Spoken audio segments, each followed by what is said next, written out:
Hey, Professor McClendon. This is Scott Mejia, and I'm going to give you a little presentation on ADHD. So here we go. I have some really cool basics. So ADHD stands for Attention Deficit Hyperactivity Disorder. This is a disorder in which a person is unable to control behavior due to difficulty in processing neural stimuli, accompanied by extremely high level of motor activity. There are three subtypes: predominantly hyperactive impulsive, predominantly inattentive, and combined type. The average age of someone being diagnosed with ADHD is 7, which is kind of weird to me. I would think that you'd have to be a little bit older to profess some of your symptoms, I guess, but maybe the teacher is a little more attentive to it than I guess you would think. And then symptoms first appear between 3 and 6 years old. And then here's some cool statistics also.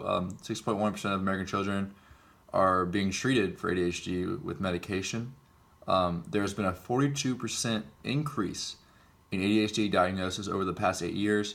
What I've read about that is that's not so much, 42% of people have ADHD. It's also the abuse of people, maybe lying to get the medication and things like that as well. So 42% of the people are going to try to get diagnosed, and they are getting, I guess they're successful, whether they're being truthful or not. Males are 3 times more likely to be diagnosed with ADHD than females.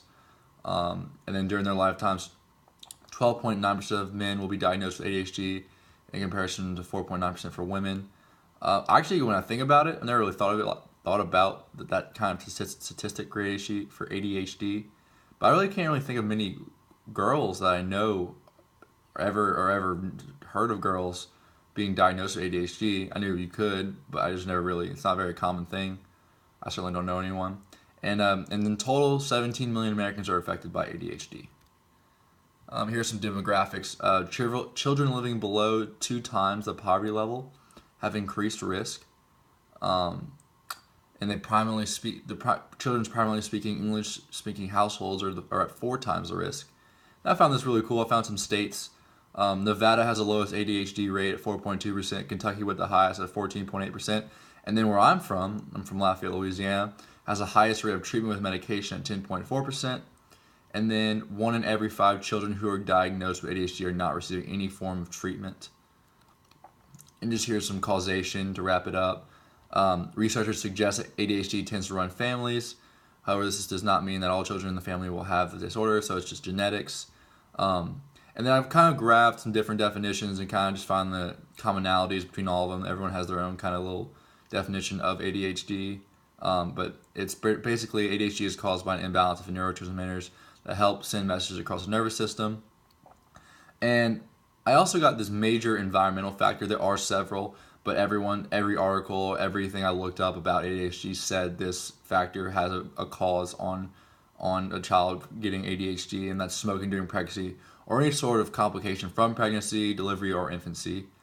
So yeah, here's the criteria to get diagnosed, and here's some symptoms that go with it. The official criteria for diagnosis of ADHD say that 5 or more inattentive symptoms or 5 or more hyperactive impulsive symptoms must occur for at least 6 months.